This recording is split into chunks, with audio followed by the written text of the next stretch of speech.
여러분 안녕하십니까. 누리필입니다. 자, 여권 내부가 정말 점입 가경입니다. 갈 때까지 가고 있습니다. 이대로 가면은 뭐 흔히 하는 말로 이제 공멸이다, 동기어진이다, 같이 망한다.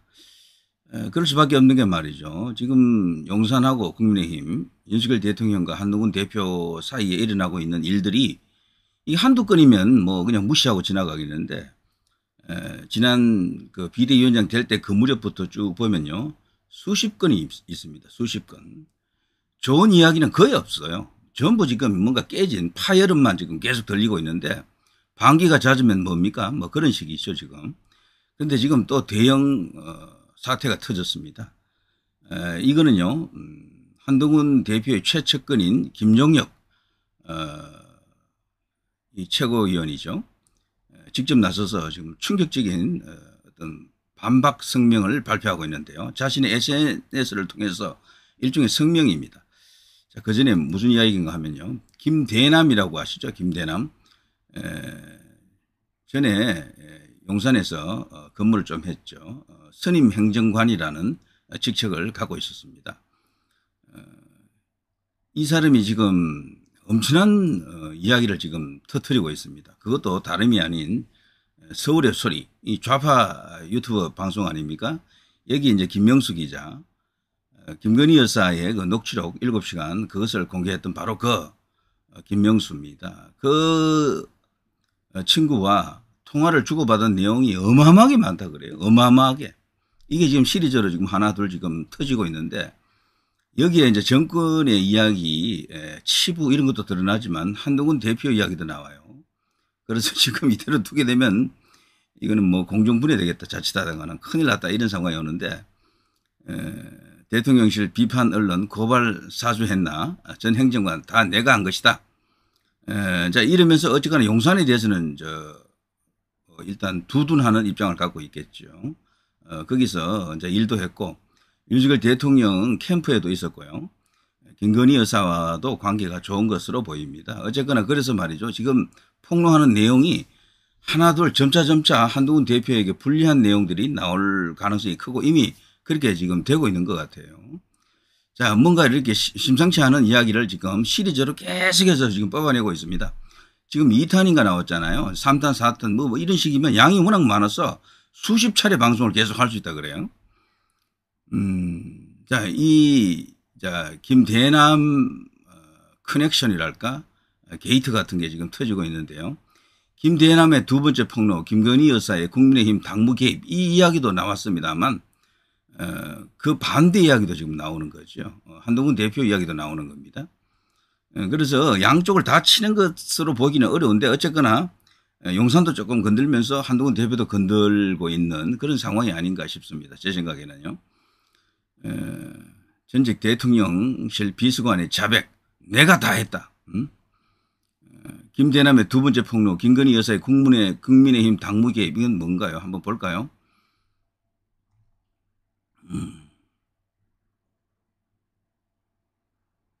자, 대통령실 5시간 녹취록 두 번째 보도 지난주 보도와 마찬가지로 서울의 소리 이명수 기자와 김대남 전 대통령실 시민사회수석 비서관 직무대리관 통화 녹취록 통상적인 그 행정관보다는 높은 위치에 있었습니다. 이 김대남은요. 그래서 당초 김대남 측 전 비서관 측은 이날 방송도 못하게 하려고 법원에 방송금지 가처분 신청을 했지만 법원이 일부만 인용했습니다. 그래서 나머지 대부분은 기각했고요. 그래 방송이 정상적으로 나가버렸습니다. 여기 이제 내용들이 이제 공개되면 조금 뭐랄까 정권의 부담도 되고 낯뜨거운 이야기들이 나오는 거죠. 이따가 한밤에 내가 그 한동훈이 관련돼 가지고 나온 얘기가 있어 가지고 내가 엄밀히 전화할 테니까 이런 이야기들 앞으로 예고하는 겁니다. 한동훈 대표 이야기가 많이 터질 것 같아요. 제 생각에는. 자, 법원은 김대남과 이명수 기자 사이에 통화 녹취록 중 공적 영역에 관련된 내용과 무관한 사안들에 대한 채권자 자신의 개인적인 추측이나 사생활에만 관련된 발언, 김건희 여사가 공천에 개입하여 이현모 대통령실 공직기강 비서관이 전략 공천을 받았고 그 과정에서 국민의힘 이철규 의원이 개입했다는 단정적인 표현을 사용하여 방송한 내용만 인용하여 보도한 점만 인용하고 나머지는 모두 기각했다. 그것은 방송이 이제 되도록 했다라는 거죠. 이것 때문에 지금 이철규 의원은 지금 발끈해서 바로 지금 고소 들어간다 그랬죠. 자, 이런 상황입니다. 또 근데 이게 총선 백서를 만드니까 이게 누굽니까? 한동훈 대표 이야기거든요. 그게 이제 이렇게 써야 되잖아. 밝혀져야 되잖아. 그러니까 이제 그게 사실은 기업으로 따지면 자기를 그걸 했으니 횡령이죠. 횡령 따지고 보면. 이게 뭔가 하면요. 대선 주자 여론조사를 공금을 갖고 했다라는 거죠. 한동훈 자신의 사적인 이유 때문에 차기 주자 대선 여론조사를 몇 번 돌려봤다라는 거죠. 여의도 연구원 이야기입니다. 결과적으로. 그래서 이런 것들이 이제 앞으로 이제 폭로된다라고 하는 건데요. 물론 근거, 사실 유무는 나중에 판단할 일입니다만 이런 것들이 이제 방송을 타겠죠. 엄청난 선동의 소재가 된다. 자, 여기 보면요. 김대남 씨는 한동훈 당시 비상대책위원장의 이 같은 행태를 두고 횡령이라고 비판하기도 했다. 또 한동훈 후보가 비대위원장 시절 영입했던 조선일보 출신 홍영림 여의도 연구원장을 바탕으로 조선일보 데스크와 공모해 자기들끼리만 그걸 공유하려고 했다. 이런 말도 했었고요.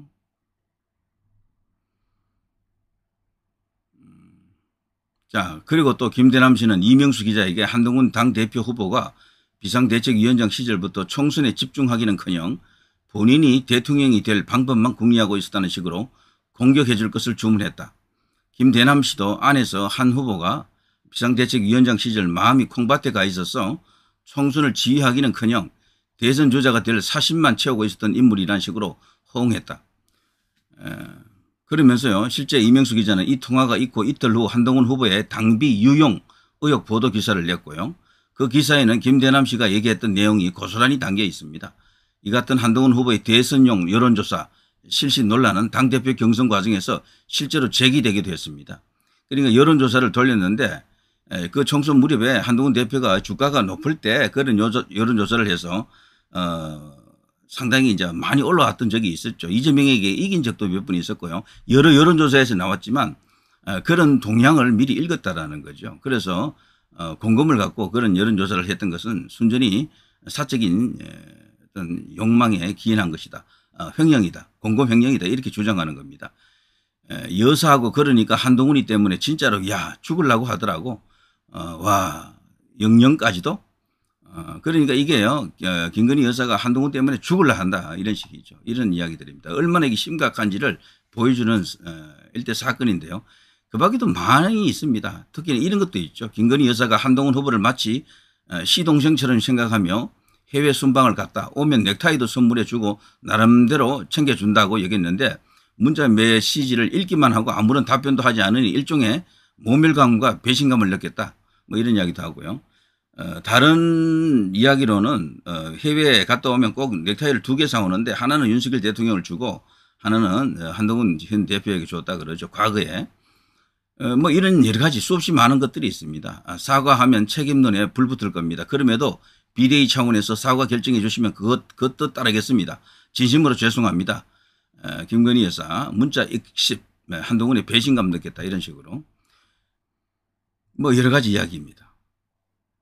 그리고요 아니 옛날에 그거 다 거기서도 뭐야 정보 다 파악했을 거 아니야 혼자만 얘기하고 그런다는 거 윤석열 대통령이 회의 때 혼자 이야기한다는 건요. 이게 언론에 나가기도 했죠.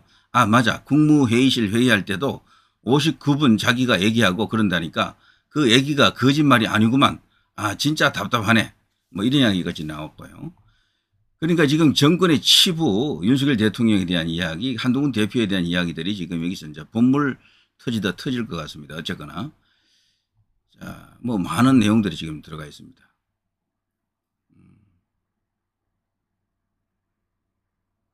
특검에 지금 김건희 여사가 예를 들어서 조마조마할 거 아니야. 막말로 마음이 불편하잖아. 그런데 그거를 이런 개똥 같은 XX들 천하의 불안당 같은 놈 어떻게 그 무슨 되지도 않은 특검을 하고 이런 식으로 막 쳐주면 약간 꼴통같이 보여도 저기서는 기분 좋다 이거지. 근데 지금 봐서는요. 이 김대남이는요. 대통령실도 은근히 이렇게 들었다 놨다 하는 그런 느낌도 있습니다. 그런데 타겟팅이 정확히 대통령실이다라고 하기에는 좀 어렵고요. 한동훈 대표를 저격하는 듯한 느낌이 듭니다. 자, 뭐 많은 이야기가 있습니다. 어쨌거나 지금 이게 지금 크게 지금 불거질 것 같습니다. 현재 이 김대남은요, 3년 임기를 보장받는 서울 보정보험 상근 감사위원이 됐습니다. 이거 굉장히 그야말로 꽃보직이라고 합니다. 연봉이 한 2억 3억 그리 된다 그러네요. 엄청나게 좋은 자리에 지금 갔다 그래요. 감사는 별로 일도 없잖아요. 그냥 일 탈만 생기지 않으면 그냥 가만히 있으면 돼. 단체장은 그 불려가기도 하고 아주 일도 많이 해야 돼요. 사실 화려해 보이지만 넘버2가 감사거든요. 그 자리에 지금 가 있는 겁니다. 강원도 강릉 출신이라고 하는데요. 어쨌거나 지금 이게 김대남이가 이제 일실에 의하면은 권성동 의원하고 또 연결되는 뭐 그런 이야기들이 나와 있죠. 자, 이게 말이죠. 이제 시작입니다. 어떻게 될지는 이제 두고 봐야 되는데 여기에 대해서 이대로 이제 놔두면 안 되겠다 싶어서 그런지요. 한동훈 대표의 최측근이 되겠죠. 최측근 김종혁 최고위원이 나와가지고 장문의 글을 SNS를 통해서 반박했습니다. 이걸 한번 읽어드릴까요? 자, 이건데요. 페이스북에 아주 장문의 글을 지금 공개했습니다. 윤석열 대통령이 후보였던 시절 김건희 여사와의 9시간에 걸친 통화 내용을 몰래 녹음해 공개했던 유튜버 서울의 소리가 이번에는 용산 대통령실 시민소통비서관이었던 김대남과의 통화 내용을 시리즈로 내보내고 있다. 지난주에 이어 이번이 두 번째다. 도무지 이해가 안 되는 것은 대통령실 비서관이 어떻게 김 여사와의 대화를 공개한 전력이 있는 좌파 매체 서울의 소리 기자와 지난해 9월부터 올해 8월까지 무려 11개월간이나 통화를 계속했느냐는 것이다. 김대남은 서울의 소리 이명수가 고향 후배여서 가까워졌다고 한다. 도대체 대통령실에는 보안의식 혹은 기강이라는 게 있기는 한 건지 혀를 차게 만든다. 하지만 더 충격적인 것은 통화 내용이다. 정치 부패와 공작 정치 좌우를 뛰어넘는 정언 유착의 실상이 적나라하게 담겨 있기 때문이다. 김대남은 이 기자에게 김 여사가 한동훈 후보 때문에 죽으려고 한다면서 니네가 이번에 잘 기획해서 한동훈을 치면 여사가 좋아할 것이라고 말한다. 실제로 통화 이틀 뒤인 7월 12일 이명수는 한동훈 당비 횡령 의혹 제기라는 기사를 쓴다. 기사라기보다는 김대남이 불러준 내용을 받아 쓴 것이다. 김대남은 또 언론이 한동훈을 치면 자기 쪽에서는 당대표가 대선 주자로서 사심이 있다고 공격하겠다고 말한다. 새빨간 거짓말을 기사로 둔갑시킨 뒤 그걸 근거로 상대방을 공격하는 공작 정치의 전형이다. 실제로 지난 경선은 김대남의 계획대로 진행되었다. 그의 계획이 실패한 건 당원들과 국민이 동조하지 않았기 때문일 것이다. 지난 경선 때 한동훈을 죽이려는 다양한 시도가 있었던 걸 알고 있었다. 하지만 좌파 매체까지 동원됐으리라고는 상상도 못했다. 영화와 소설처럼 공작 정치 당사자에겐 보상이 주어졌다. 김대남도 지난 8월 5일 서울 보정보험 상근 감사로 임명됐다. 그는 승용차와 운전기사, 비서가 딸린 자리라고 자랑하면서 자신이 직접 그 직장을 선택했다고 말했다. 연봉이 다른 공기업보다 많고 임기가 다른 데보다 긴 3년이어서 그랬다는 것이다. 서울 보정보험 상임감사는 연봉이 2억 4천만 원에서 3억 6천만 원이고 매달 470만 원을 쓸 수 있는 법인카드가 제공된다고 한다. 다음과 같은 사실이 밝혀져야 한다.